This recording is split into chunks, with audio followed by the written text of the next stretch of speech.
everyone. Today I have an exciting tool to share with you that will help music students, their parents, and their music teachers. It is the newly designed Music Lesson Journal. If you are new to this channel, my name is Rona May and I am a registered music teacher in Calgary, Alberta. In addition to teaching piano and music theory, I design practice aids that will help not only my students, but also other music students around the world.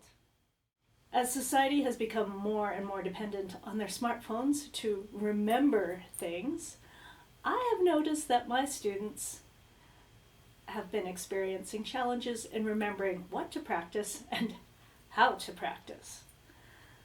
So I decided it was high time for both the students and myself to get back to basics, back to the old pen and paper, or pencil and paper.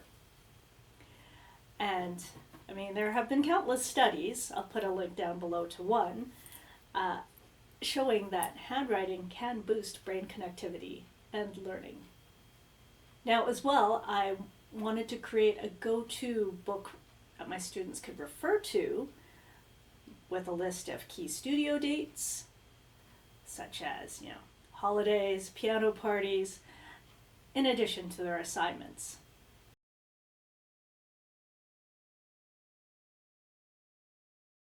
It is a customizable book that will empower students to plan and organize their music practices. It is an easily accessible reference tool for music parents, containing key dates, as well as a record to see their child's goals and their progress throughout the year. And finally, it is a tool for music teachers to help them guide their students in developing practice plans and their self-assessment skills. Now, that's just the overview. Let's take a deep dive into the Music Lesson Journal.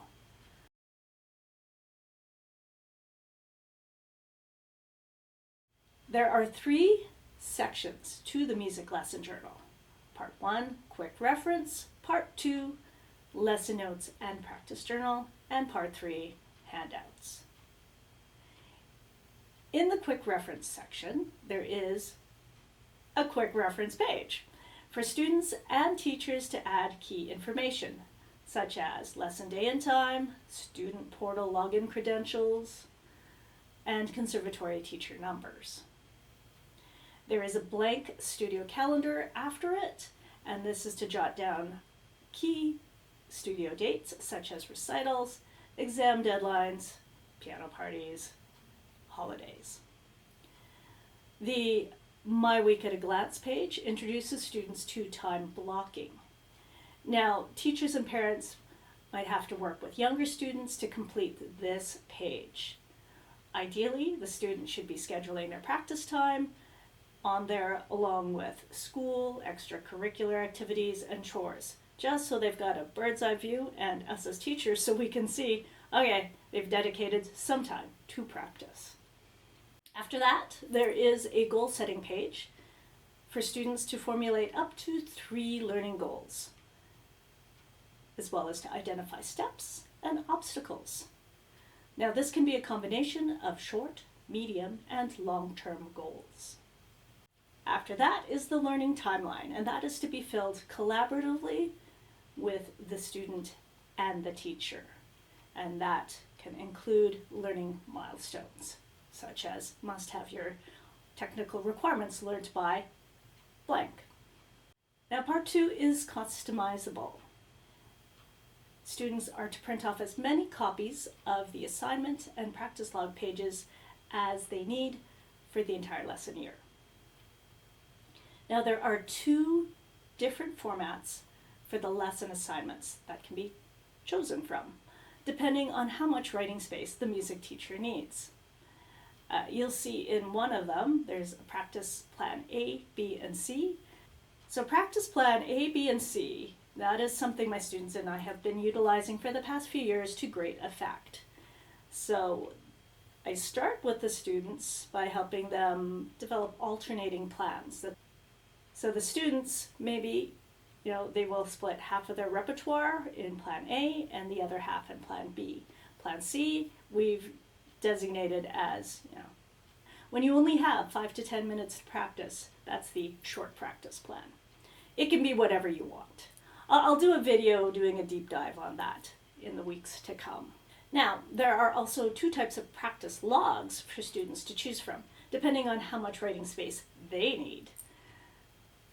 The first one is more of a practice tracker, and the other one is more of a practice diary. At the bottom of each are some self-reflection questions to help them develop their self-assessment skills. Now, the idea is that you choose one of the lesson assignment pages and one format of the practice log and print them back to back, as many pages as you need. The final section contains common handouts that teachers distribute to their students, such as practice tips, performance tips, circle of fifths, manuscript paper, and scale fingering charts. Now, of these scale fingering charts, at the moment, they are piano specific. If there are other music students and music teachers interested in fingering charts for their instrument, drop me a line below and we can collaborate on that. Now, there's one version that's more for visual learners and the other one for non-visual learners, a little more text heavy, shall we say. And then to round out the journal are some journal type pages to record, accomplishments throughout the year. And that includes their set list of songs that they've learned, a list of performances, a concert attendance log, glossary sheet to fill out, and note pages, because we always need more note pages. At the very end, there is a year-end reflection for students and parents to fill out, which can be submitted to their music teacher to help with planning for the upcoming year. And that's the Music Practice Journal in a nutshell. The journal is available as a digital download on the studio's Ko-fi store, link below. The handouts are also available separately for those who just want to pick and choose which elements that they want. Finally, consider subscribing to the studio's YouTube channel and Ko-fi page so that you don't miss out on the latest updates and practice tips. And that's it for now. Take care and catch you in the next video. Bye!